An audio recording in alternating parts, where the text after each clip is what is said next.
भक्तों मनोबाछा पूरण करी सर्वकुशल रहिबार आशीर्वाद प्रदान करुछंती प्रभु कुशलेश्वर। केन्दुझर जिला घसीपुरा ब्लॉक देवगाँव में पूजा पाउछंती कुशलेश्वर महादेव। जिलार सर्वपुरातन एही शैवपीठर महात्म्य अनन्य। लोककथा अनुसार एक काली गाई निजे निजे जाई कुसई नदीर कुश बण में क्षीर देउथिला आ सेठी शिवलिंग ठाब हेबा परे सेठारे राजा जजाति केशरी मंदिर निर्माण करथिले।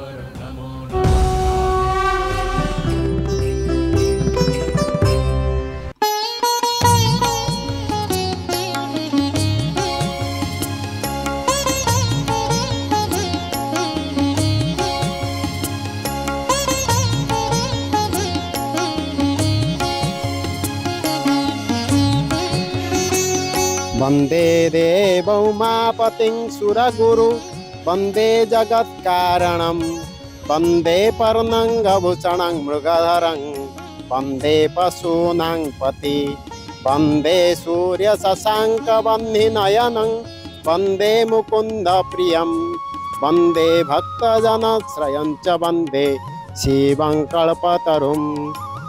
सेई सदाशिव सेई महादेव भक्त मानकर मनोवांछा पूर्ण करने कुशलेश्वर भाव से आविर्भाव। दर्शक बंधु कलिंग टीवी श्रावणे शैवपीठ कार्यक्रम को स्वागत करुच्ची मु स्वप्नेश्वर।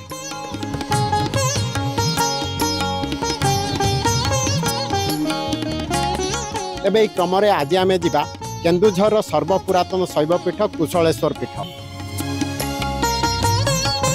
कुशलेश्वर शैवपीठ केन्दुझर जिलार सर्वपुरातन शैवपीठ भाव परिचित। एवं शैवपीठ नवम शताब्दी निर्माण कराइथिला जहाँकि 1200 वर्ष पाखापाखि हो गलानी बोली जहाँ अनुमान करा जाए। एवं जजाति केशरी जो राजा थिले सी शैवपीठ को निर्माण करथिले। एते वर्ष पर ए शैवपीठर कौन अच्छी स्थिति और कौन रही शैवपीठर महात्म्य आसंतु देखिबा श्रावण शैवपीठ कार्यक्रम रे।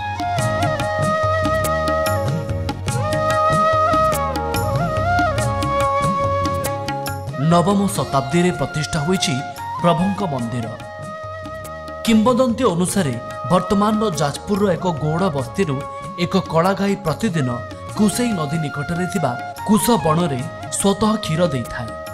स्थानीय लोके यह अलौकिक घटना विषय रे कोशल राज्यर राजा जजाति केशरी को जणाइथिले। राजा कुसई नदी को पथर बंध दे दिग परिवर्तन कराइबा सहित गाई क्षीर देउथुवा स्थान रे महादेवंक लिंग देखि कुशलेश्वर मंदिर निर्माण कराइथिले। सेतेबेले महादेवंक पूजार्चना पाई जाजपुर अंचलर किछि ब्राह्मण परिवार को रखाइथिले। सेही गाँर ना देइथिले देवग्राम। कालक्रमे गाँर ना अपभ्रंश होई देवगाँ भावे नामित होइछि। नदी भितर कुशलेश्वर आविर्भाव होइछनि। कुश नटी भितर गोटे सेपट पार्टे गोटे गौड़ बस्ती अच्छी। गौड़ बस्ती रे गोटे गाई सब एपटू आसन चरा करने गौड़ मैंने सब धरिकी आसती। से समय गोटे कला गाई सी 12टा गोटा भितर से गाईटी धीरे धीरे नदी डेईकी से आसिकी कुशनटी भितर प्रवेश कला। कुशनटी भितर प्रवेश कला से गौड़ भाई गोटे गछ मूले देखला मो गाई कुआड़े जाऊँगी देखला गोटे कुशनटी भितर प्रवेश कर गाईटी गलापर तार दुईटी गोड़ को हिडचा करी देहरु आस्ते आस्ते क्षीर बहन कला। से स्वप्न देश है रजा को केन्दुझर रजा को स्वप्न देश है जजाति केशरी स्वप्न देश है। से समय जजाति केशरी आसिकी आ देखा केन्दुझर रजा सहित आसिकी से देखिले। देखला ये पत्थर बंध निर्माण कराला। नईटा को डाइवर्ट कराला पत्थर बंध निर्माण कला। 40 फुट उच्चता विशिष्ट यह पंचमुखी मंदिर मुख्य देउल उत्कलीय रेख शैली निर्मित। जगमोहन पीढ़ मंदिर शैली निर्मित।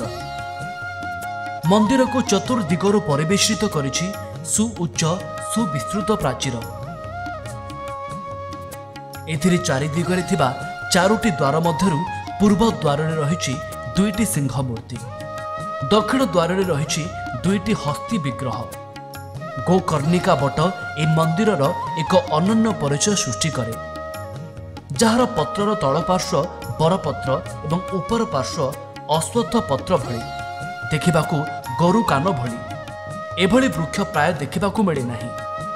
मंदिर बेढ़ारे थिबा मुक्ति मंडप सुंदर कारुकार्य भरपूर। विचित्र शैली निर्मित चतुष्कोणी बांफी मंदिरर प्राचीनता को प्रतिपादन करे। 13टी पाहाचयुक्त यह बांफी एक घर सदृश दृश्यमान होता है। यार सुशीतल जल प्रभुंकर पूजा विधि संपन्न करा जायथाय।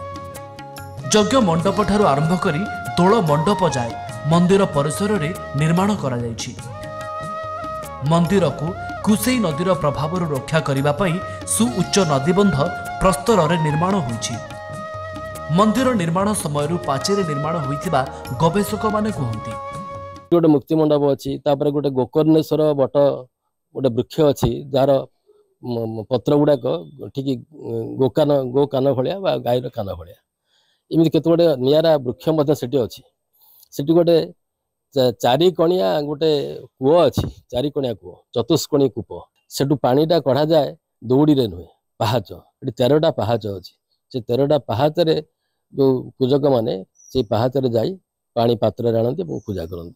ए प्रकार व्यवस्था बोधे ओडिशा कोठी ना ऐतिहासिक माने अनुमान करुचंती जे पूर्वरु एटा थिला एक बौद्ध क्षेत्र परवर्ती काल रे बौद्ध मानकर विलय घटिला तारी जगार तारी समाधि स्तूप उपरे गढ़ी उठिला शैव क्षेत्र। सतरे बहुत नियारा ए कुशलेश्वर मंदिर और नियारा यार कला संस्कृति निहाती भाव आम देखुंती केउ भली भाबे गोटे शैव पीठरे मध्य एठारे मुक्ति मंडप अच्छी ता सहित गोटे बांफी अच्छी जोठिकार बहुत सुंदर भाव में यहाँ डिजाइन करा भितर जो जल आसिक शिवों पाखे लगी हुए ता सहित अच्छी गोकर्णिका बरवृक्ष जार पत्र संपूर्ण भाव भिन्न और गाईर कान सदृश ता सहित अच्छी नागचंपा और सबुठारु बड़ कथा होची जो मंदिर जो देवादेवी अच्छा से 5 दिग को मुह कर रही जहाँफल पंचदिगी मंदिर अच्छी और ता सहित जो कुसेई नदी अच्छी ता देहरु मंदिर को रक्षा करने से काल रे रजा तैयारी जाइछंती पत्थर बंध जहाँकि बहुत देखिया सुंदर अच्छी और लोक मैंने यार मजा नेउछंती। बाबा कुशलेश्वरंक बाम पार्श्वरे मां पार्वती पूजा पाउछंती। मंदिर बेढ़ारे एक पाद विशिष्ट घंटा कर्ण नाम नामित भैरव मूर्ति 4 फुट उच्चता विशिष्ट दक्षिण हस्तरे चक्र और बाम हस्तरे पद्म धारण करिथिबा पद्मपाणी अवलोकितेश्वर मूर्ति पश्चिम दिग को मुह करी रहिछंती।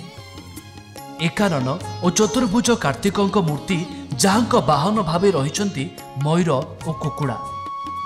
प्रातः समय बाबांकर द्वार फिटा जाई स्नान विधि एवं आरती करा जाई थाए। दिन में 4 थर भोग लगी हुए। अनेक पर्व पर्वाणी मध्यरे बाबांकर प्रिय पर्व जागर बहु आडंबर सहकारे 15 दिन धरी पालन करा जाए। श्रावण सोमवार प्रत्येक संक्रांति और पूर्णिमा रे भक्तंकर भिड़ लगे।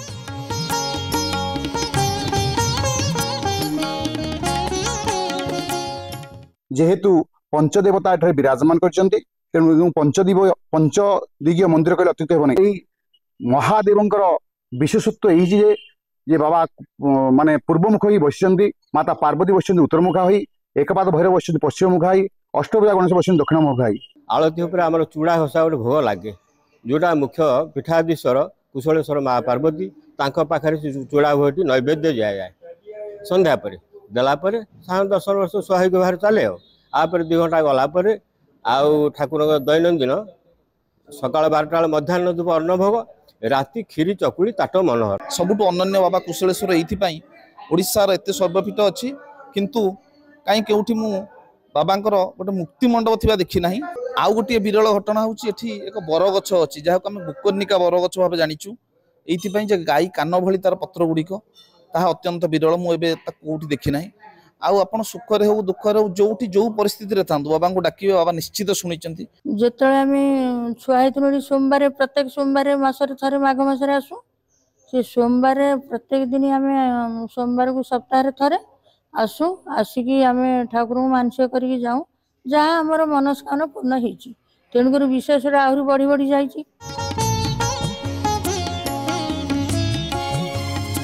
निहाती भाव में आम देखुले केन्दुझर जिलार सर्वपुरातन शैवपीठ कुशलेश्वर महादेव पीठ के भाव निजर ऐतिह्य परंपरा और संस्कृति को जाबुड़ी धरी जुग जुग धरी ठिया हो रही जगार तेज भक्त मान विश्वास और से भक्ति यही पीठ को बहुत आग को नहीं बेले बाकी रही जाइए कि सरकार नजर पड़े सरकार जदि यही पीठ को टूरिज्म अंतर्गत करके आउ किछि उन्नति करि पारन्ते तेबे पीठ राज्य सारारे निजर परिचय अलग भाव सृष्टि करि पारंता। आनंदपुर स्वप्नेश्वर पंडा, कलिंग टीवी।